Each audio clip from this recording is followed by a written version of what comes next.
بسم الله الرحمن الرحيم إن الحمد لله نحمده ونستعينه ونستغفره ونعوذ بالله من شرور أنفسنا ومن سيئات أعمالنا من يهده الله فلا مضل له ومن يضلل فلا هادي له أشهد أن لا إله إلا الله وحده لا شريك له وأشهد أن محمدا عبده ورسوله صلوات الله والسلام عليه أما بعد فإن أصدق الحديث كتاب الله وخير الحدي حدي محمد صلى الله عليه وسلم وشر الأمور محدثاتها وكل محدثة بدعة وكل بدعة ضلالة وكل ضلالة في النار. Ikhwani, I'm going to mention something which is very, very important. Very, very important. We've studied briefly the categories of Tawheed. We left it there. But within our communities, there's this group, the Deobandis, and from them sprouts the Tablighi Jamaat. And a lot of people think that they do a lot of good. A lot of people mention their da'wah efforts and they go out on khuruj and they go out and they go out for 40 days or 4 days, etc. Maybe some of us have actually been out with the Tablighi Jamaat. Unfortunately, with regards to this Jamaat and the Deobandis, the Aqidah which is hidden, and it's not necessarily well known to even those people who call themselves Deobandis, the Aqidah which is hidden, subhanallah, is very, very closely linked to the Barelwi Aqidah, is very, very much enshrined in Sufism and Gnosticism and this type of thing. And so what I'm going to do today, bi'idhnillahi ta'ala, give us a brief look at what the elders and what the founding fathers of this Deobandi school were upon. Because if you want to know something, look at its roots, look at its foundations. Look at what this thing grew up or came out from, and inshallah then you'll be able to really understand what this group is about. The first thing which I want to mention about this group is the Aqidah of Wahdatul Wujud. And this is what their leaders were upon. And what this concept is, Ikhwani, is that in reality there is only one existence, and this is Allah's existence. So Allah is within the creation, and subhanallah, there's nothing, it's like, everything else is just an illusion or is a manifestation of Allah subhanahu wa ta'ala. So there is only one thing that exists, which is Allah subhanahu wa ta'ala.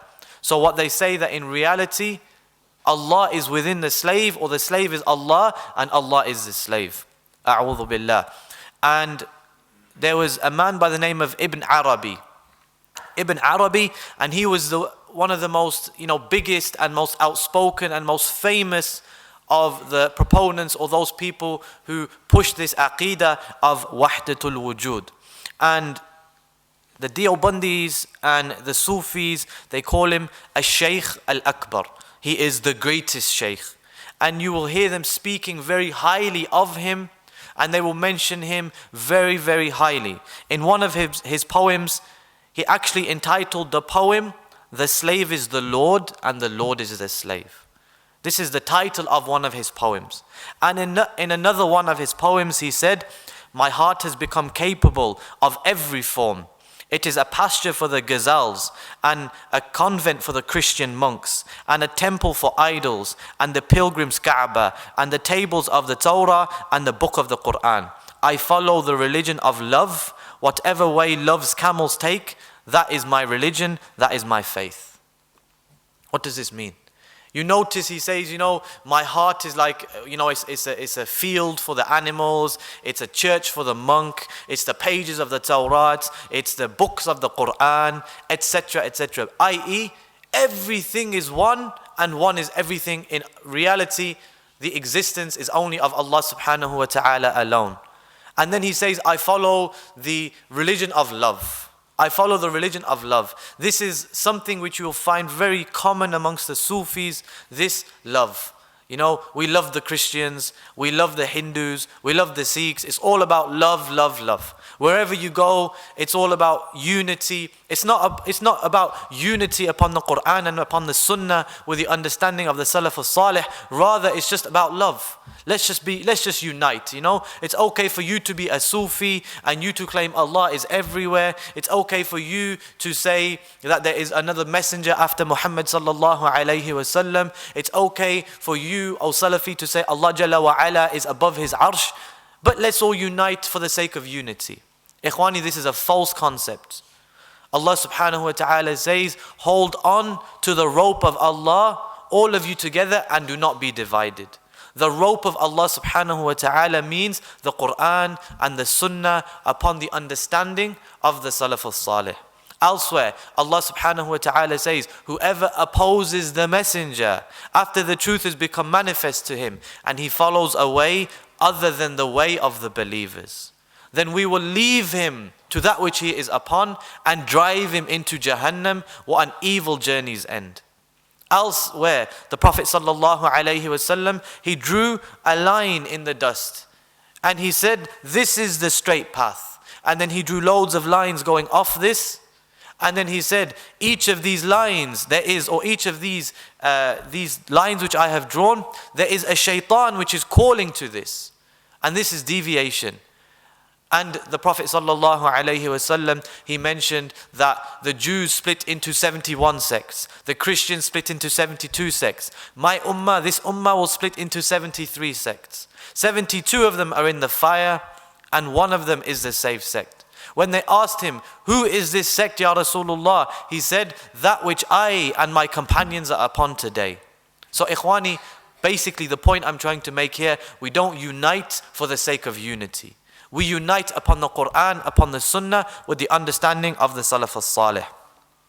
So because of this, ikhwani, of Ibn Arabi and others like him, Al-Hallaj, who he opened his garment and he said, Ana al-Haq, I am the truth. And he said, there is nothing inside of this garment except for Allah. Except for Allah. And this man, Al-Hallaj, he was killed and he never took these beliefs back. These people speak very highly of such people, such heretics who claim such things. Ibn Arabi, he says that at the time of Nuh alayhi salam, when the people, they said to Nuh, وَقَالُوا لَا تَذَرُنَّ آلِهَتَكُمْ وَلَا تَذَرُنَّ وَدًّا وَلَا سُوَاعٌ وَلَا يَغُوثَ وَيَعُوقَ وَنَصْرًا. The people said, never leave your gods. Don't leave Wad or Suwa or Yaghuth or Ya'uq or Nasr. Subhanallah. Ibn Arabi said, Allah has an aspect in every worshipped thing. Whoever recognizes it, recognizes it. And whoever does not, he is ignorant amongst the people of Muhammad sallallahu alayhi wasallam. So he's saying, it doesn't matter what you worship. It doesn't matter you worship the idol. It doesn't matter you worship the stone. It doesn't matter you worship the person, the grave, the star, the moon, whatever it is. Allah subhanahu wa ta'ala is in reality that thing. And in reality that thing is Allah, because there's only the existence of Allah. It doesn't matter whatever you worship, you are actually worshipping Allah subhanahu wa ta'ala. And then they claim that if you don't know this, then you're just ignorant. If you don't recognize this is ignorance on your behalf.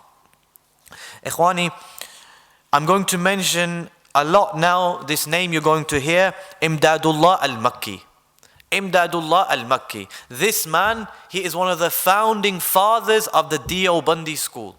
He's one of the founding fathers of the Deobandi school, and he is one of the people who taught Ashraf Ali Thanwi. He's taught the other scholars, in inverted commas, of the Deobandis. This man is the founding father. And he, gave rise to the Naqshbandi and the Chisti ways, etc. Funny names, I know, but subhanallah, these are ways that these people use, and these are what they call, legitimate schools within Deobandiya, within Sufism. So now I want to see, I'm not interested in what the Deobandis are saying today, ikhwani. Because we have to look at, like I said, if you want to know the reality of something, look at its origins.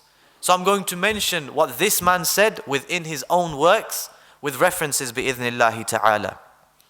So this man, Imdadullah al-Makki, who is the leader of the Deobandis and the teacher of Ashraf Ali Thanwi, he said in his book, Shama'im Imdadiyya, on volume number 1, page number 33. The one who went deep on Wahdatul Wujud is Shaykh Muhyiddin ibn Arabi. May his secret be sanctified. His efforts on this topic to prove it with clear arguments will be the subject of thanks by all of the muwahhids, i.e. the people of Tawheed, on Yawm al-Qiyamah. So this man, he's actually praising Ibn Arabi, even though many of the scholars declared him to be what? Declared him to be a kafir because of those statements that he said, because of those ideas and those concepts that he tried to bring into the pure teachings of Islam. Ikhwani, I want to mention, at the beginning I said, in reality the Deobandis and the Brelvis are very, very similar. I want to qualify this statement. Here we have this man, Imdadullah al-Makki, and he has quite clearly praised Ibn Arabi and said he's done a lot and he's going to be thanked on Yawm al-Qiyamah by the people of Tawheed. The Brelvis say the same thing. They also affirm Wahdatul Wujud. In the book Diwani Muhammadi of this man Pir Muhammad Yar Faridi, this man says, if I believe that Muhammad sallallahu alayhi wasallam is God, then do not consider then consider me to be a Muslim and not a fraudster. Elsewhere he says, in this book on page 133, he says, the surah, the picture, the image of Allah is that of Muhammad sallallahu alayhi wasallam. He also says, Surah Rahman is the image of my Pir. When Allah says, Allama al-Quran, which is the second ayah of Surah Rahman, He says, Allama al-Quran is the speech of my Pir. The accursed shaitan is the picture of my Pir. And on page 136, he says, everything that exists is Allah, and Allah exists in everything. Subhanallah. Everything that exists is Allah, and Allah exists in everything. So he believes, Ikhwani, look at this, corrupt ideology. The words of Allah subhanahu wa ta'ala in Surah Rahman, this is from his Pir. And shaitan and his Pir are one. So what are you actually saying? Shaitan, your Pir, the Quran, Allah subhanahu wa ta'ala are one. Wa na'udhu billah. This is this concept of Wahdatul Wujud. Elsewhere on page 154, he says there is no difference between Ahmad and Ahad. There is no difference between the Prophet sallallahu alaihi wasallam and Allah subhanahu wa ta'ala is one. Imdadullah al-Makki is quoted to have said in the book Imdad al-Mushtaq, and on this his very famous student Ashraf Ali Thanwi, he makes notes and he says in story number 74, page 67, the zahir, the external, the apparent state of the human is abd. So apparent, what is apparent from us is abd. We are the slaves. But his batin, his interior, his hidden state is haqq, is Allah. So what is apparent outside, we are the slaves. But inside of us, what is it? Is haqq, is Allah subhanahu wa ta'ala. On that same book of this founder of the school of Deoband, story number 15, you'll notice they're full of stories. Story number 15, page number 45. They say there are 3 levels to La ilaha illallah. They say there are 3 levels to La ilaha illallah. The first level is there is no ma'bud except Allah. So there is nothing worshipped except Allah. This is level 1. This is for the common folk like me and you. There is no level number 2. There is no matlub. There is nothing that is sought except Allah. And then number 3, the highest level, they say there is no mawjud, there is no existence except Allah. So it depends what level you are. In actual fact, the third and highest level, according to them, of the shahada means there's nothing which exists except for Allah subhanahu wa ta'ala. Now let's look at our definition of shirk according to the scholars of Deoband. Shama'im Imdadiyya, volume number 1, page number 37, they say, it is shirk to distinguish between the worshipper and the worshipped. It is shirk to distinguish between the worshipper and the worshipped. Subhanallah. So if you say that Allah subhanahu wa ta'ala is different from me and you who worship Him, you have fallen into shirk. Allahumma musta'an. Okay, Ashraf Ali Thanwi. They love him and they mention him very highly. He defends Al-Hallaj. And we mentioned this man, Al-Hallaj, he was the one who said, Ana al-Haq, I am the truth. I.e., in other words, he is Allah subhanahu wa ta'ala. And then he opened his garment and he said, in reality there is nothing inside of this garment except for Allah. And he was killed because of this. So in Ashraf Ali Thanwi's Al-Malfuzat, his sayings, number 379, he defended Al-Hallaj by saying that when Al-Hallaj said that he was Allah, this did not remove him from the state of being a slave. And Al-Hallaj was asked, if he was Allah, then why did he pray? So the people asked Al-Hallaj, why, if you are Allah, why do you pray? And he was, subhanallah, very similar to what the Christian says. He says, my dhahir, my apparent state. So what is apparent? My external state performs sujood to my internal state.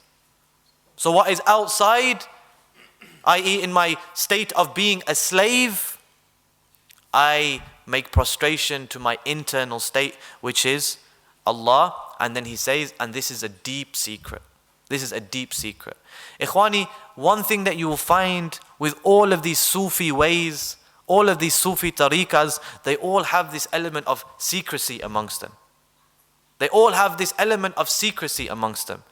But the creed of Ahl Sunnah wal Jama'ah, Ikhwani, its night is like its day, and its day is bright, Ikhwani, for everyone to see. There is no darkness in the creed of Ahl Sunnah.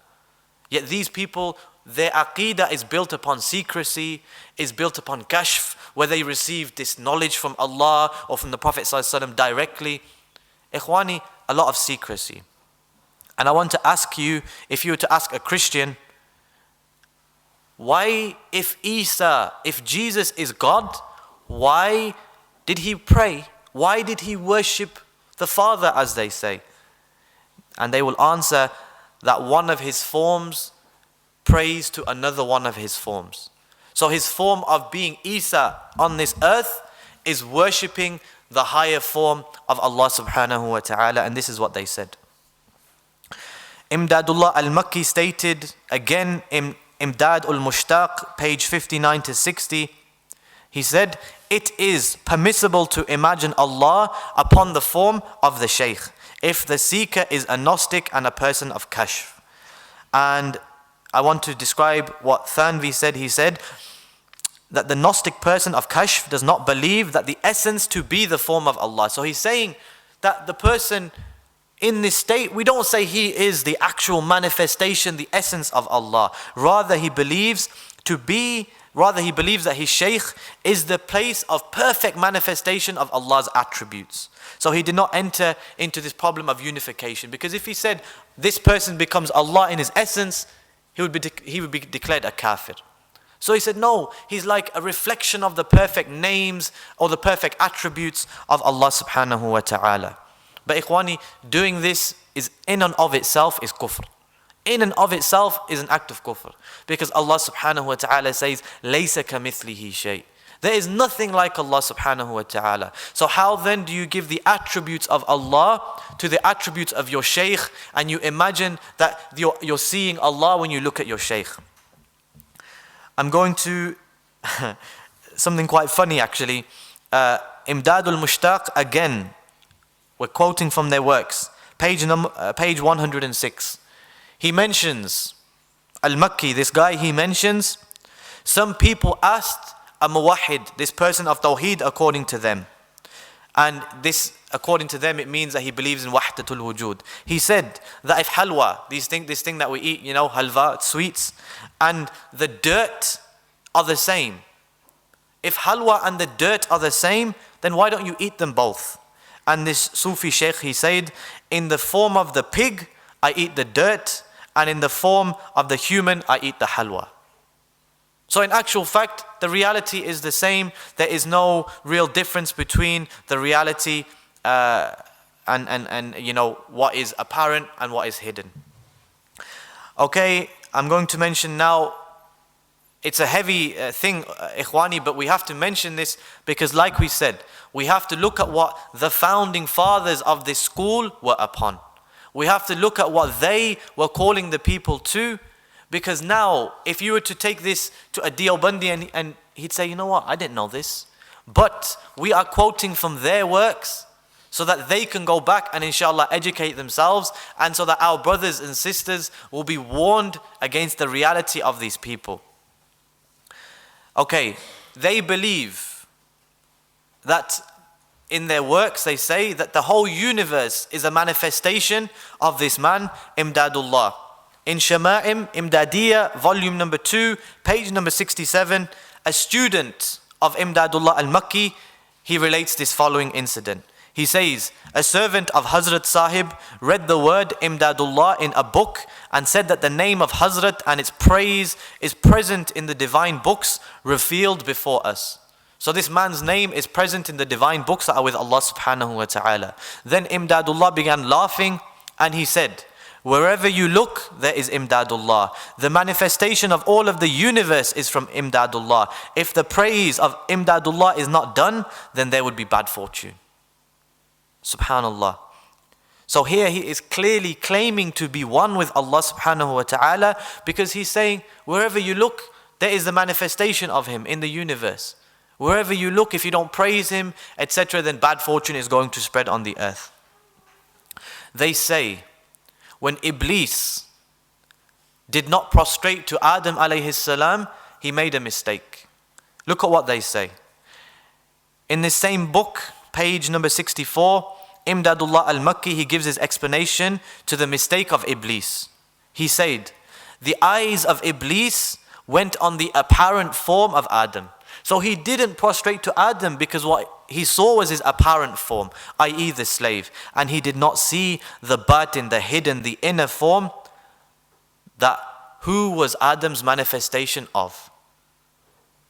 I.e., Iblis's mistake was not one of arrogance and refusing to obey the commands of Allah. Rather, Iblis saw what was apparent. He saw this creation of Adam alayhi salam. He didn't want to prostrate. But this man is saying he made a mistake because he didn't look inside and see that it was actually Allah subhanahu wa ta'ala inside, and therefore he should have prostrated to Him. So now, Ikhwani, I think we've mentioned enough about this concept of wahdatul wujud. That in reality the existence is of Allah, and everything is Allah, and Allah is within everything, and everything is a manifestation of Allah subhanahu wa ta'ala. And we mentioned how they praise Ibn Arabi and they praise Al-Hallaj and they defend him. Now let's look at some other things that they mention. They say, point number 2. So point number 1 from their aqidah or their aqaid, their beliefs, is this mentioning of wahdatul wujud. This unity of existence is only Allah exists. Everything else, Allah is within me, within you, a'udhu billah. They say this type of stuff. And we've mentioned this from their works. Now point number 2. Let's look at what they say about their awliya. The fact that their awliya, they have some of the attributes of Allah subhanahu wa ta'ala. This same man, in story number 190, again, full of stories, page number 98, Imdad al-Mushtaq, Imdadullah al-Makki, he said, Allah has hidden His awliya. And there is a benefit in this, and this is that if they appeared and the people opposed them, they would be blamed and punished because the awliya possess the attributes of Allah. So opposing them means opposing Allah. How does this work? He says there's a benefit that the awliya are hidden. This is like, what the Shia say about Imam Mahdi is hiding in a well somewhere. The benefit that they are hidden and not open is that because they have the attributes of Allah, if you oppose a wali, this means you're actually opposing Allah. So he's saying, it's actually like a great blessing that Allah has hidden these awliya. The story of Abu Yazid al-Bastami, when he said, glory be to me. And this is in the 4th volume of the Malfuzat of Ashraf Ali Thanwi, saying number 42, again full of stories. These people should work for Disney. Hazrat Abu Yazid Bastami story, this is Ashraf Ali Thanwi saying this. Hazrat Abu Yazid Bastami story is present in the 4th part of the Mathnawi, and he would say, "Glory be to me, and how my status is elevated." And his murids who were sat around him said, "What are you saying?" And he says, "If I say it again, take some knives and stab me." So this man now, he's standing there, or he sat there, and his murids, his blind followers, they are saying, "What did you just say?" Because the man's turning around and saying, "Glory be to me." So he turns around and says, "Well, if I say this again, if I'm overcome and I say this again, take your knives and stab me. Take your knives and stab me if I say this again." So a bit of time passes, and Al-Bastami says these same words. So as soon as they came out, his murid started to stab him. And look at what Ashraf Ali Thanwi says. "But the consequence was that he had no injury, and all of his murids were injured by their own knives. And the Mawlana told the secret of it, and from this we know that he was not saying this himself." i.e., this was Allah subhanahu wa ta'ala saying, "Glory be to me, how elevated I am." When they tried to stab him, they ended up stabbing themselves. Subhanallah. Again, I mentioned the point. Ashraf Ali Thanwi says, and the Mawlana told the secret of it. The secret of it. Again, their religion is based upon this secret knowledge which comes directly from Allah, directly from the Prophet alayhi salam, directly from the awliya, and me and you don't know it. It's not from the Quran, it's not from the Sunnah, it's based upon some dream, it's based upon some revelation which comes down to them while they're having this fit and they're frothing at the mouth, and then they come back and they say, "Oh yeah, after my fit, Allah subhanahu wa ta'ala told me this." So ikhwani, full of secrets, full of a lot of rubbish really. Okay, the third thing, the aqidah that the awliya, they rule this world and they have supernatural powers. Again, in Imdad ul-Mushtaq, story number 189, page 98, this man, Imdadullah al-Makki, he mentions the different kinds of awliya in his work. And then he says, awtad, literally as pegs. Allah says, wal jibala awtada. We set up the mountains as pegs. So he says, awtad, this peg, whose singular is watad, because through them there is protection from earthquakes in the same way that pegs stabilize the tents. So from these awliya, they protect us from what? They protect us from earthquakes and this type of thing. Are these people agents of the Queen? Allahu alam. Because in story number 347, Arwa al-Thalatha, it is mentioned, this is mentioned in their works. Khan Sahib said, at the time of the Jalsa of the Queen's Taj Poshi, I don't know what this means, but khair, it's the Jalsa for the Queen. Maulvi Muhammad Yaqub Sahib was in Delhi, and for the majority of the time he remained hidden. I asked him why he was remaining hidden, to which he replied, I have received the order. Who have you received the order from? But he says, I have received the order that wherever in Delhi I will put my feet, this place will be inhabited. So wherever I walk, people will begin to live in this place. This is why I walk in the town and its suburbs, so that the empty places become inhabited. The question is, which one of the Salaf, which one of the companions would walk in a place so that it would become inhabited? Which one of the Salaf claimed that this type of knowledge was coming down upon them? Ikhwani, again, full of innovations, full of stories, full of rubbish. I'm going to mention some more now, bi'idhnillahi ta'ala. Okay, they claim that Imam Mahdi is alive. Sayyid al-Baghdadi would often come to visit us. His kashf and karamat were famous among the people of Makkah. According to him, there remains 1 or 2 years before the coming of Imam Mahdi. And he also saw Imam Mahdi praying close to the Yemeni pillar, and he shook his hand. Subhanallah.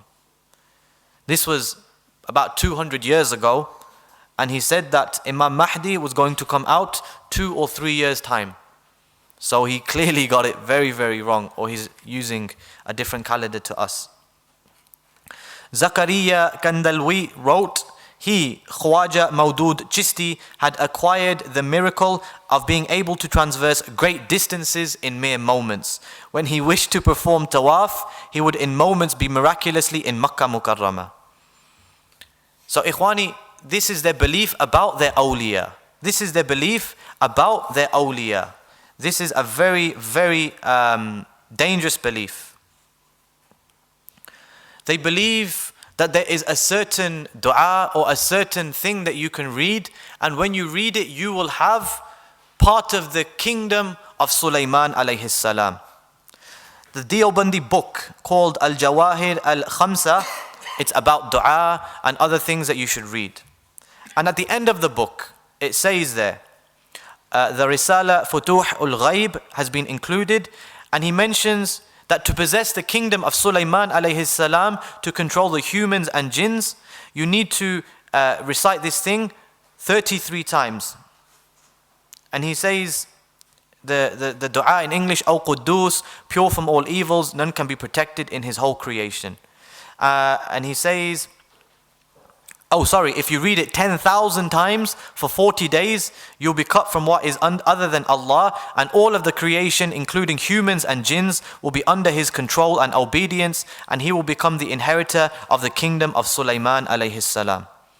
So you do this for 40 days, but you recite it 10,000 times a day. You don't need to pray, you don't need to make dhikr of Allah, you just recite this and you will have the kingdom of Sulaiman alayhi salam. Now we want to mention the third point of their aqeedah. So the first point of their aqeedah is their belief in wahdatul wujud. The second point in their aqeedah is making up all sorts of fairy tales and believing that their awliya have some of the attributes of Allah and giving them superpowers. The third thing that I want to mention is invoking others apart from Allah subhanahu wa ta'ala. This man Imdadullah al-Makki, he mentioned in his treatise Nala Imdad Ghaib, page 90 to 91, he says, O Rasul Kibriya, Prophet of greatness, there is a request. O Muhammad Mustafa, there is a request, alayhi salam. I am stuck in great difficulties nowadays. O my Mushkil Kusha, remover of hardships, there is a request. O Nur Khuda, O Lord, O light of Allah, there is a request to you. Deliver me from the prison of my sorrow. So he is making dua to the Prophet sallallahu alaihi wasallam to remove his hardship and his difficulties. Even though Allah subhanahu wa ta'ala says, and who is more astray than the one who calls on others besides Allah, such as will not answer him on the day of resurrection and who are unaware of their calls. And when mankind are gathered on Yawm al-Qiyamah, they will become their enemies and will deny their worshipping. So he's calling upon the Prophet sallallahu alaihi wasallam. In their tafsir of Surah Al-Fatiha, Iyaka na'budu wa iyaka nasta'een, Shabir Ahmed Uthmani, he writes, this noble verse shows that it is not permissible to ask for help in reality from anyone other than Allah. Yet, seeking help in apparent from a maqbool man, an accepted saint of Allah, considering him as a means to the mercy of Allah and considering him as not being independent of Allah is permissible, because this help is in actual fact seeking the help of Allah. So if you seek it from one of their saints, it's the same thing as seeking it from Allah subhanahu wa ta'ala. So again we see this falsehood.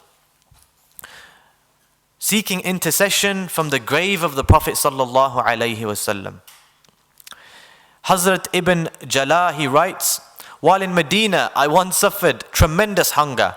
It became so unbearable that I presented myself at the grave of Rasulullah alayhi salam and said, O Rasulullah, I suffer great hunger and I am now your guest. Thereafter, sleep overtook me and in a vision I saw Rasulullah give me a piece of bread. I ate half of it, this is in his dream, and when I woke up, I found myself with the other half of that piece of bread still in my hands. And this is in Faza'il A'mal, and it's in the Virtues of Hajj, chapter 9, story number 23, page 178. Ikhwani, in actual fact, there's too many stories to mention, there's not enough time.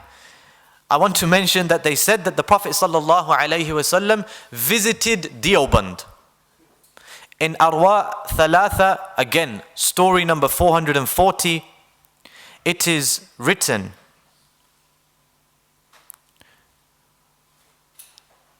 Subhanallah. Diwan Muhammad Yasin, who was a khadim of Hazrat Nanatwi, was famous for his loud zikr, and it was not possible for someone to hear his dhikr and not cry. He was doing dhikr with a very painful voice, and he would cry a great deal. He said about himself that once he was sitting, so he says about himself now, he's promoting himself. He said about himself that once he was sitting under the northern dome of the masjid of Jatha and was busy in loud dhikr when this Hazrat Nanatwi also sat outside the masjid in the northern side and started a muraqabah, which is a Sufi meditation in which the people get absorbed. And his paying attention was towards my heart.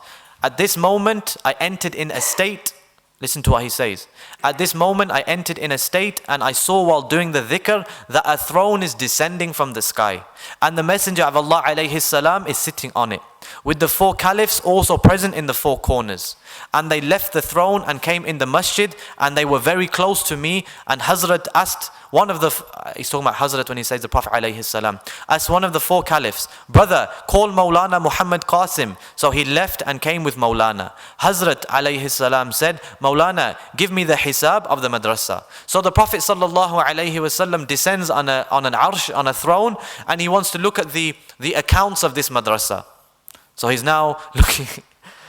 Allah musta'an.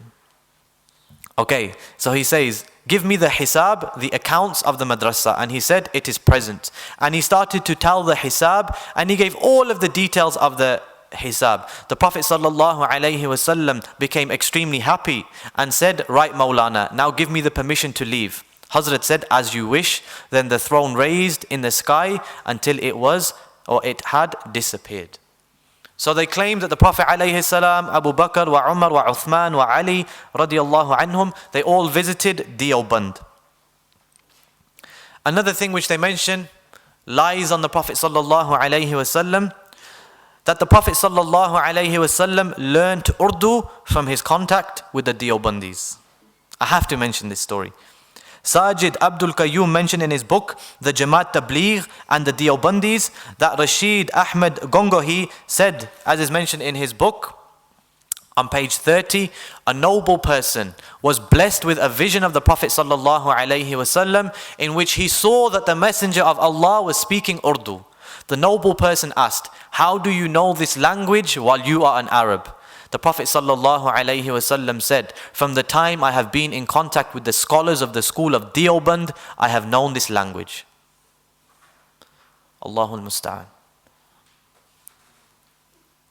We can also mention other things, ikhwani, help from the dead, and this is part of their way. I want to mention that the Tablighi rules, they have these 6 rules and they have these 6 principles. They mention that this has been inspired by Allah to Muhammad Ilyas. Muhammad Ilyas said, these rules of Tabligh, I have not made them according to my will and understanding, rather they have been given to me by Allah, and I have been ordered to act according to them. So he's almost receiving revelation. Ikhwani, there's so many points here that I took out from this book, which is exposing the Deobandis. Finally, what I want to end with is this statement of Tazkirat ur-Rashid. This man Al-Gongohi, he's again a very big scholar for the Deobandis. He says, at the time when his opponents were making a lot of noise and propagating the fatwa of takfir, so this man Gongohi, he had people who were calling him kafir because of these beliefs that we're mentioning now, because of the topic of imkan-i-kadhib. They say that it is possible for Allah subhanahu wa ta'ala to tell a lie. And because he held these views, people were making takfir of him. He's a kafir, he's a kafir.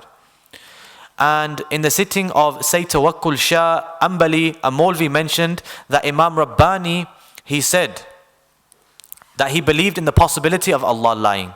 Hearing this Sufi man, he said, "O people, what are you saying? I am seeing the pen of Maulana Rashid Ahmed Sab writing on the arsh of Allah subhanahu wa ta'ala." So these are the things, ikhwani, that they mention. These are the things that they mention, and in actual fact there's a huge amount that can still be mentioned about these people, but time does not allow. But ikhwani, what's the point here? The point here is not to mock any individual. It's not to point at any individual. Rather, ikhwani, part of this deen of Allah subhanahu wa ta'ala is that we enjoin the good and forbid the evil. So part of us having ghira over the pure teachings of the Quran and the Sunnah, over the pure aqeedah of the Salaf al-Salih, what the Prophet alayhi salam was upon, what his companions were upon, what the great imams were upon, and all those who follow their footsteps until Yawm al-Qiyamah. This is what we are upon. That we have to enjoin the good and forbid the evil. But ikhwani, this aqeedah of the Deobandis again is hidden.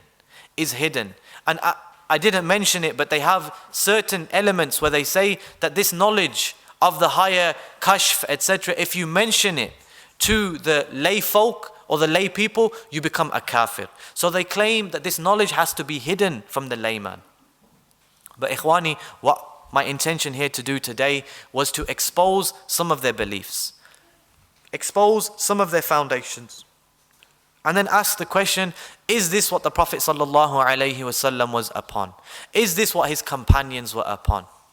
Rather, ikhwani, this group, the Deobandis, and they give rise to the Tabligis. People claim that they do a lot of good, ikhwani, but there is no good if they are teaching the people this type of aqeedah. And so if somebody calls himself a Deobandi, he should go back and look at the books of the founding fathers of this school. Read their works. And insha'Allah bi'idhnillahi ta'ala, Allah will guide him away from this falsehood and this filth which they are attributing to the religion of the Prophet sallallahu alaihi wasallam, or that he was sent with. And it's for each and every single one of us to declare ourselves free of this aqeedah. So what I'm going to do next time, insha'Allah bi'idhnillahi ta'ala, is bring you the aqeedah of the Barelvis from their works. We have mentioned from the Deobandis their works. Nobody can come to us and say you are putting words into their mouth, because we have quoted from their own works that this is what they are saying. And again, we don't believe in some hidden meaning. Ikhwani, we take what is apparent. And we take what is apparent from their statements. And as we have proven, they believe that what they are saying is truthful in its apparent meaning. So ikhwani, I ask Allah subhanahu wa ta'ala to protect us from this. I ask Allah subhanahu wa ta'ala that if anyone is Deobandi, or he has Deobandi inclinations, or he has been out with Tablighi Jamaat, or he works with the Jamaat al-Tabligh, then he actually goes back and looks at the founding fathers, what their creed was. Because all of the rest of it is built upon their understanding. And I ask Allah subhanahu wa ta'ala to accept this from us. And I ask Allah subhanahu wa ta'ala to make us of those people we protect the pure aqeedah, the pure Salafi aqeedah. And I ask Allah subhanahu wa ta'ala to make this weigh heavily for us on Yawm al-Qiyamah and not against us. Subhanakallahumma wa bihamdik ashhadu an la ilaha illa ant astaghfiruka wa atubu ilayk.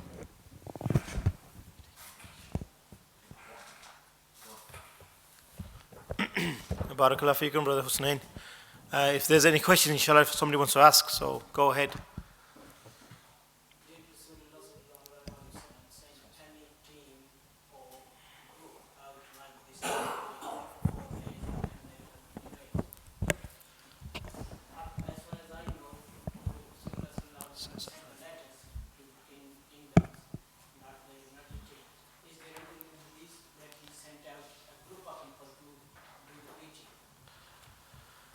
The Prophet ﷺ, he would send his companions out to different areas. For example, he sent Mu'adh ibn Jabal to the people of Yemen. And when he would do this, he would say to them, O Mu'adh, you are going to people of the book. Call them to worship Allah subhanahu wa ta'ala, to the alone. And if they do this, then tell them that the 5 daily prayers have been enjoined upon them, etc., etc. As for going out for 4 days or 40 days in this combined way, this is an innovation in the religion. This is an innovation in the religion, and none of the companions made it like it's almost like regimented. Okay, we go for 4 days. After the 4th day, we have to leave. We go for 40 days and we're staying there for 40 days, and this is what we're going to do. This is an innovation in the religion.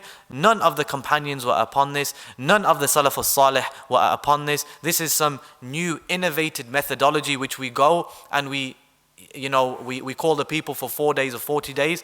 In actual fact, where they get this from, and I've heard this mentioned from their speakers, is they say, look, how long was Musa alayhi salam? How long was he away with Allah? He was away for 40 days. So they pluck things like this and they say, well, these are mentioned in the Quran, etc. So this is where we take this understanding from.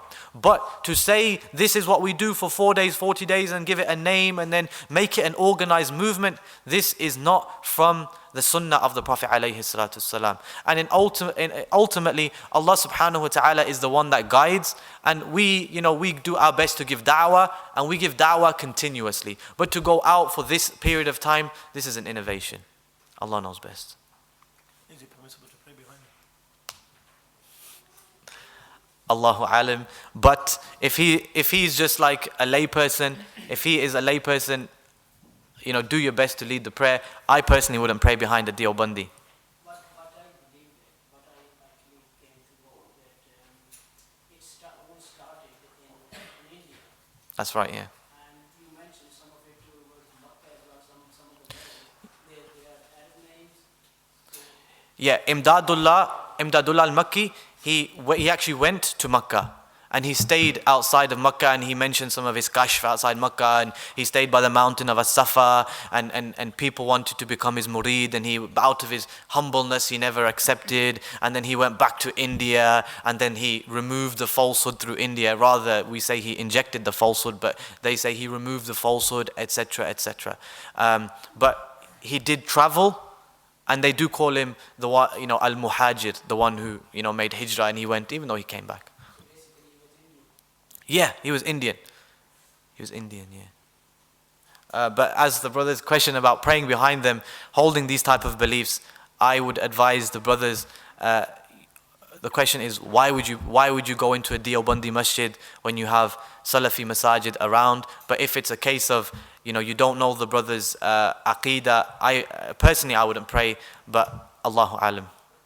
but some of their ulama, I came across one actually, I did have a question and answer session with him. And according to him, actually, he was there, Aqidah is closer to the Salafi. That's what he said. If he claims to be a Deobandi scholar, no doubt he would have had to come across some of these works. You're not going to become a Deobandi scholar without reading the books of the scholars of Deoband. Does that make sense? You're the same way we don't say that, for example, a Brelvi imam is going to become an imam of the Brelvis without being well versed in the works of Ahmad Raza Khan Brelvi. The same way, you're not going to become a scholar of the Deobandis without being well versed in the likes of this man's works. So, if he claims to be a Deobandi scholar, then it's upon him to free himself from such things. You can bring this to him and say, look, this is what your man said. This is what your founding father said. What do you say about this? Are you free of this? Do you declare yourself free of this? And if he says that, well, then he's not Deobandi. I think nowadays they are not actually told these things anyway. They're not akhi, but the point is, it's hidden now. It's very watered down and it's hidden. So upon, when on the stage they say Allah Jalla wa Ala is above his arsh in a way which befits his majesty. But then when it comes to their hidden gatherings or teaching their children, etc., and going to that next level, undoubtedly this is what they are teaching them.